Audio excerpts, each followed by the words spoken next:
आज तुम्हाला अमावास्या आणि पौर्णिमा यांची कथा सांगणार आहे. एका राज्यात एक राजा आणि राणी होती. त्यांना 2 मुली होत्या. एकीचे नाव अमावास्या आणि दुसरीचे पौर्णिमा. पौर्णिमेला मंदिरात जाणे, भजन, कीर्तन, पूजापाठ फार आवडत असे. परंतु अमावास्येला कोणत्याही कामात रस नव्हता.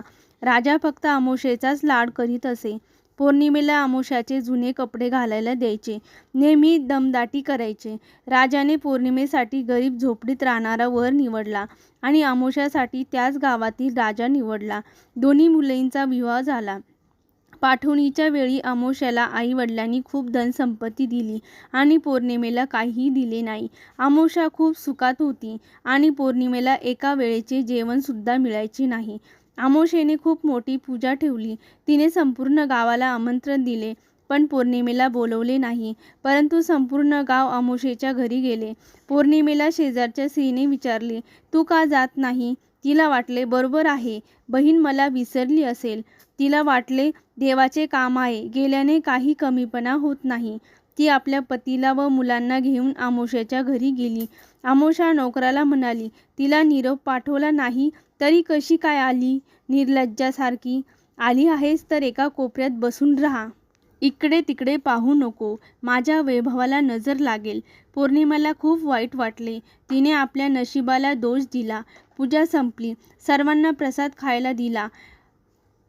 अमावास्येला मुद्दाम पौर्णिमेने प्रसाद दिला नाही. पौर्णिमा तशीच निघाली. तिला वाटले माहेरी जावे, उद्या घरी परत जाऊ. रस्त्याने जाता जाता तिला एक तुळस दिसली. तिने म्हातारी बाई बसलेली होती. तिने पौर्णिमेला आवाज दिला, "अगं पोरी, तुळस वाळत आहे. तुळशीला पाणी घालतेस का?" ती हो म्हणाली आणि पाणी घातले. पुढे निघाली. म्हातारी म्हणाली, "जातानी मला भेटून जा." आणि पुढे निघाली. तिला पुढे महादेवाचे मंदिर दिसले. तिथे वृद्ध म्हातारा होता. म्हातारा म्हणाला, "झाडायला मदत करशील का?" ती हो म्हणाली आणि झाडून दिले. नंतर महादेवाची पूजा केली. पुढे निघाली तर बाबा तिला म्हणाले, "पोरी, येशील तेव्हा मला भेटून जा." ती हो म्हणाली. ती पुढे निघाली तर तिला एक कालिका देवीचे मंदिर लागले. तेथेही एक स्त्री बसलेली होती. तिने तिला फळे तोडण्यास सांगितले. तिने फळे तोडून दिले तर ती स्त्री तिला म्हणाली, "तू परत येशील तेव्हा मला भेट." तिने हो म्हटले व पुढे निघाली.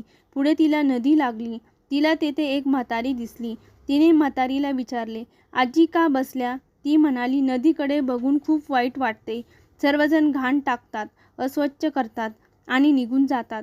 पौर्णिमेला सांगितले, "इतकेच ना? चला मग नदी स्वच्छ करते." तिने सर्व घाण काढले. नदी स्वच्छ केली. म्हातारीने तिला जाताना मला भेटून जाण्यास सांगितले. ती हो म्हणाली आणि माहेराला गेली. नणंदला पाहून वहिनीला फार आनंद झाला.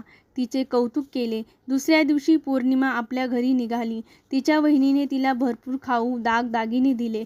पुढे निघाली. नदीकडे आली. तेथे फुलांची बोट हजर होती.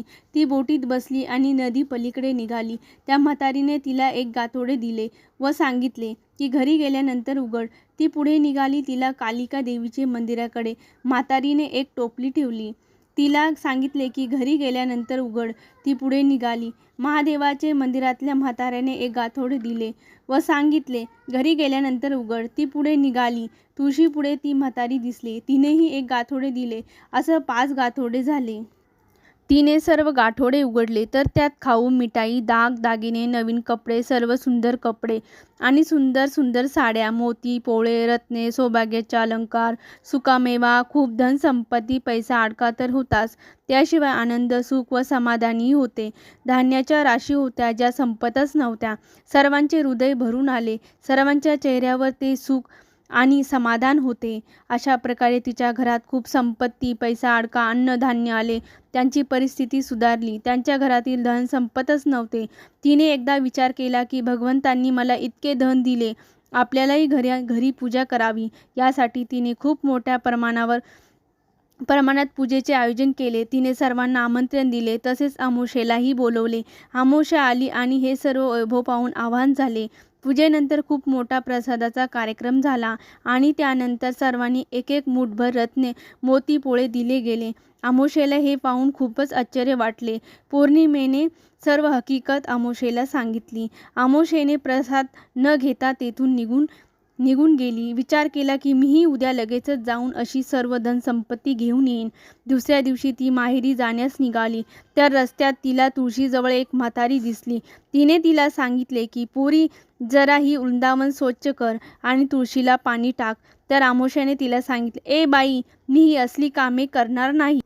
तुला काही वाटते का की आपण कोणाला काय सांगत आहेत? माझे कपडे खराब होतील, मला वेळही नाही. चल जा, तूच कर, असे म्हणून ती पुढे निघाली. पुढे तिला देवादिदेव महादेवाच्या मंदिराबाहेर एक वृद्ध म्हातारा दिसला. त्यानेही तिला मंदिर झाडायला सांगितले. तर तेथेही तिने तसेच उलट उत्तर दिले आणि तेथून पुढे निघाली. कालिका देवीच्या मंदिरातही तसेच झाले आणि नदीकडेही तसेच झाले. आता तिला नदीच्या पलीकडे जायचे होते. तर तिने म्हातारीला नाव आणायला सांगितली. म्हातारीने नाव बोलवली, परंतु त्यात सर्व काटे कुटे भरलेले होते. त्याचीच ती एक बाजूला बसली. तिच्या पायात काटा टोचला. तिचा पाय रक्तबंबाळ झाला. तशीच ती लंगडत लंगडत माहेरी गेली. तिच्या वहिनीने तिला पाहिले तर तिला खूप राग आला. हिचे आई वडील होते तोपर्यंत आपल्यावर खूप रुबाब केला. हिने आता हिचे काही ऐकायचे नाही, असे म्हणून तिने तिच्याकडे लक्ष दिले नाही. अमावास्येने रात्र कशीबशी काढली आणि दुसऱ्या दिवशी घरी जाण्यास निघाली. तिने वहिनीला सांगितले की मी इतक्या दिवसांनी आले आहे, घरी परत जात आहे. काहीतरी दे ना. पौर्णिमेला कसे दिले होते. तर तिने सांगितले, तुम्हाला डोचे उचलता येणार नाही, तुम्ही पुढे जा, मी मागून पाठवून देते. ती खूप आनंदी झाली आणि निघाली.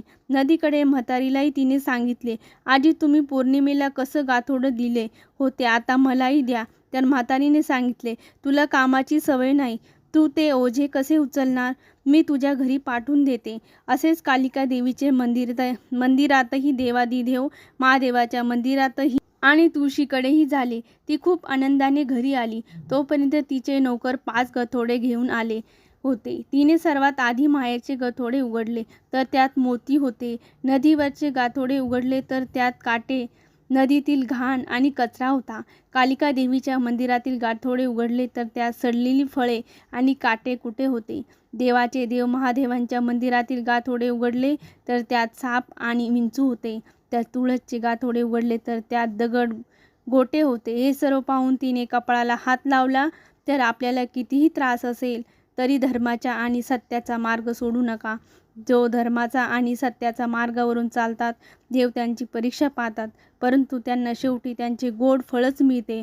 याउलट जे आपल्या धनसंपत्तीचा, पैशांचा गर्व करतात, इतरांनाही त्रास देतात, शेवटी त्यांच्या नशिबी माती आणि दगड गोटेच असतात.